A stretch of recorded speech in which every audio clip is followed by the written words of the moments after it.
You must be some kind of therapist? I've been busier than ever with my ROGD parent coaching work, so busy that I haven't had time to schedule weekly podcast guests.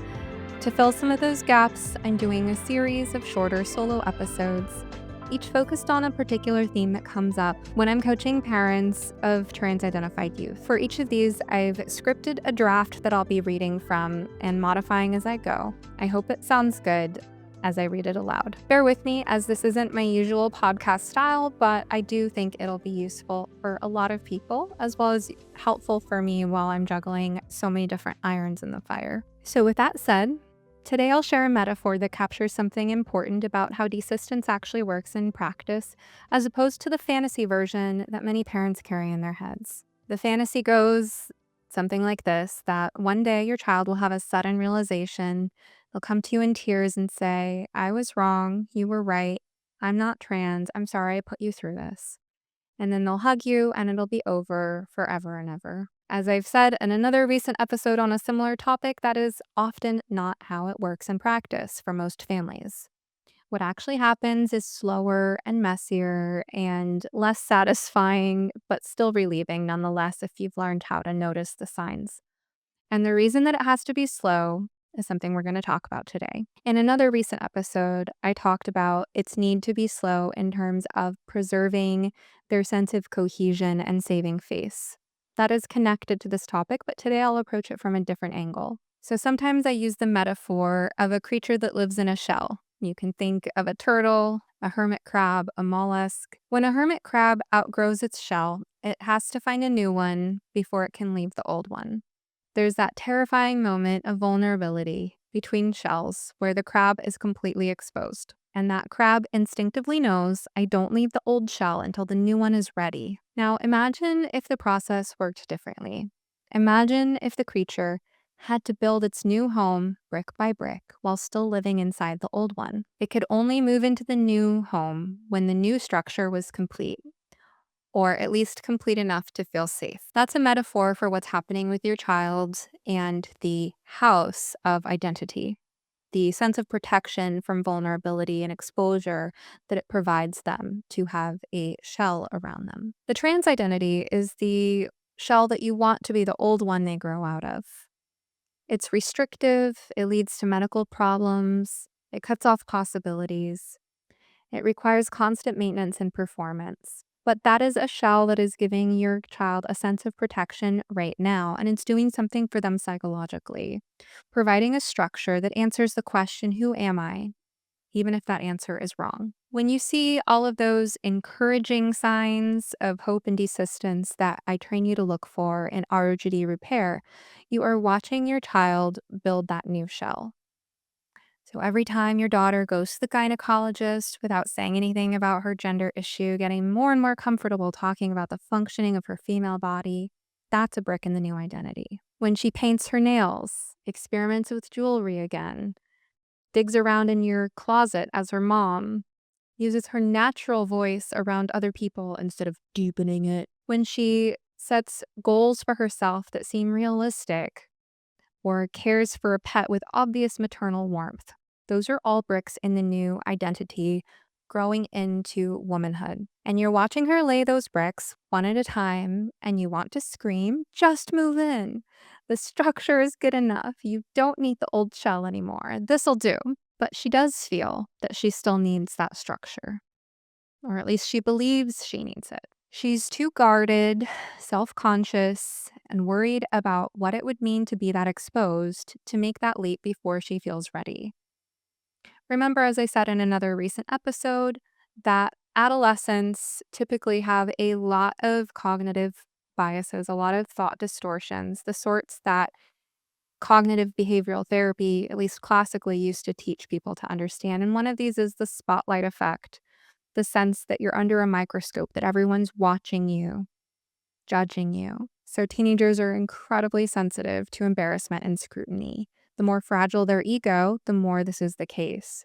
The less real-world experience they have doing things that build identity, confidence, and competence, the more fragile the ego.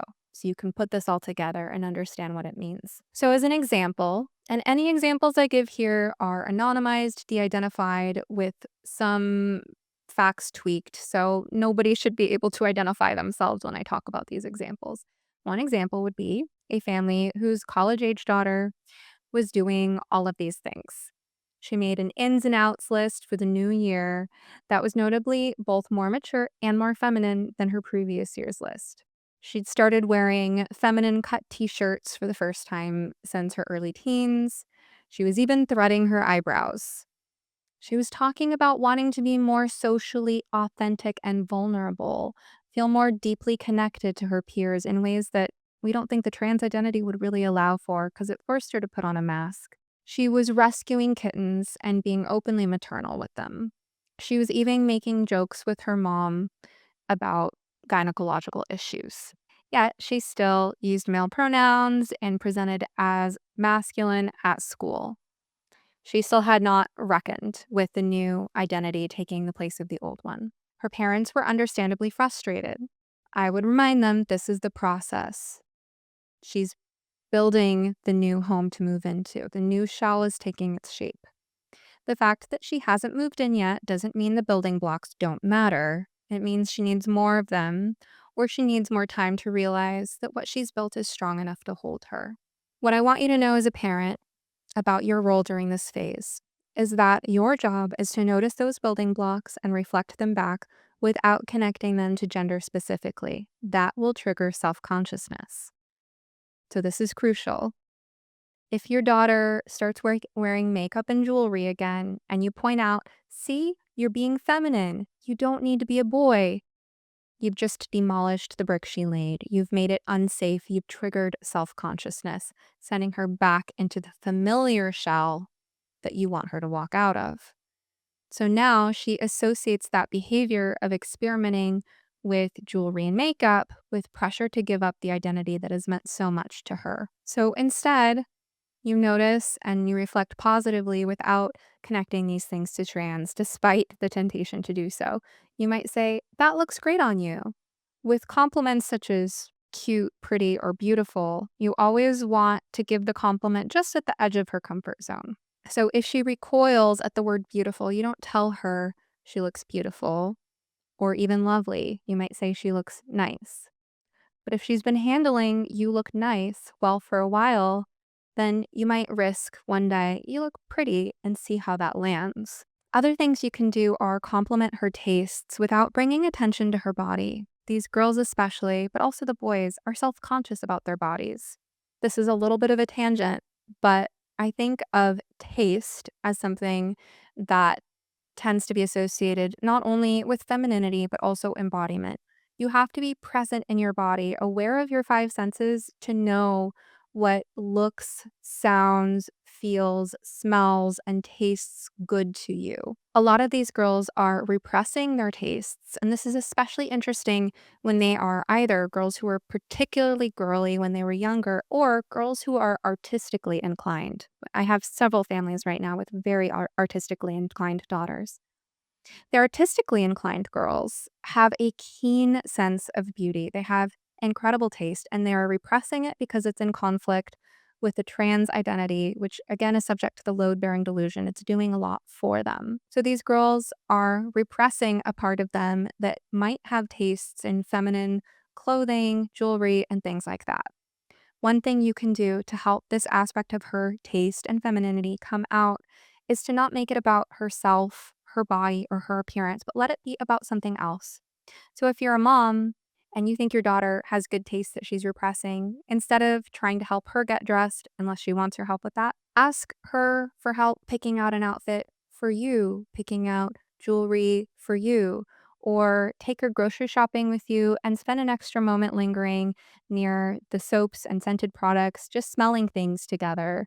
Or ask her to pick the music, or next time you're redecorating, ask her where you should hang that painting or what color curtains you should get. This will help build up her ability to get in touch with her tastes and express those aesthetic preferences without connecting it directly to her own sense of pressure to appear particularly feminine or masculine. I also want to address the question of what building blocks look like, because parents sometimes have a narrow idea about this. It's not just about masculine or feminine behaviors, respectively. It's about any real grounded identity formation that isn't necessarily gender related, whether that's being a strong student, a good cook, helpful around the house, able to change the oil in your car, good at surfing. There are so many practical skills and athletic skills, musical, and so on, that can go into healthy identity formation. So too, natural leadership skills, affection and nurturance toward animals, plants, and younger children, tutoring, teaching, babysitting, all of those things are really positive for character development. Likewise, traveling and otherworldly experiences. Making real friends based on shared interests rather than shared identity labels.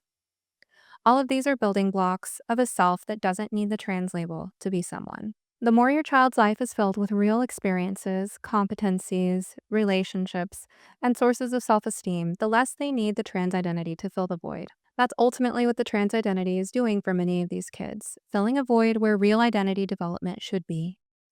It's answering the question, who am I, with a label, because the kid doesn't yet have enough lived experience to answer that question with substance. And ultimately, I hope we can all feel a great deal of compassion for these kids growing up in an environment that pressures them so much to define who they are with a label. I once recently pushed back on a parent who said, when I was growing up, we didn't need all this, blah, blah, blah. And I said, I think you have Gen X privilege, to put it in woke language. Unfortunately, this generation is not growing up with the privilege to discover themselves naturally the way you did. So, when your child gets excited about robotics or earns a soccer scholarship or rescues kittens or starts journaling or learning guitar or says, I want to be more vulnerable and authentic with people, celebrate each of those things. Not because they necessarily mean your child is desisting in this moment, but because they are becoming someone. And the more fully they become who they are, the less they need to become someone they decided in their mind that they were and declared to other people prematurely. Be patient as the shell is being built. And one day, when it's ready, hopefully the creature will move into its new home. Your trans-identified kid won't listen to reason, because reason isn't what they need right now. They need a parent who knows how to communicate in an empathic yet strategic manner. ROGD Repair gives you over 120 lessons in the psychology and communication tools that actually work when normal parenting doesn't. Plus, RepairBot, your 24/7 AI coach trained on my entire body of work, ready to help you navigate tough moments in real time. Visit rogdrepair.com and use code SOMETherapist2026 to take half off your first month. Thank you for listening to You Must Be Some Kind of Therapist. If you enjoyed this episode, kindly take a moment to rate, review, share, or comment on it using your platform of choice. And of course, please remember, podcasts are not therapy, and I'm not your therapist. Special thanks to Joey Pecoraro for this awesome theme song, Half Awake, and to Pods by Nick for production. For help navigating the impact of the gender craze on your family, be sure to check out my program for parents, ROGD Repair. Any resource you heard mentioned on this show, plus how to get in touch with me, can all be found in the notes and links below. Rain or shine, I hope you will step outside to breathe the air today. In the words of Max Ehrmann, with all its sham, drudgery, and broken dreams, it is still a beautiful world.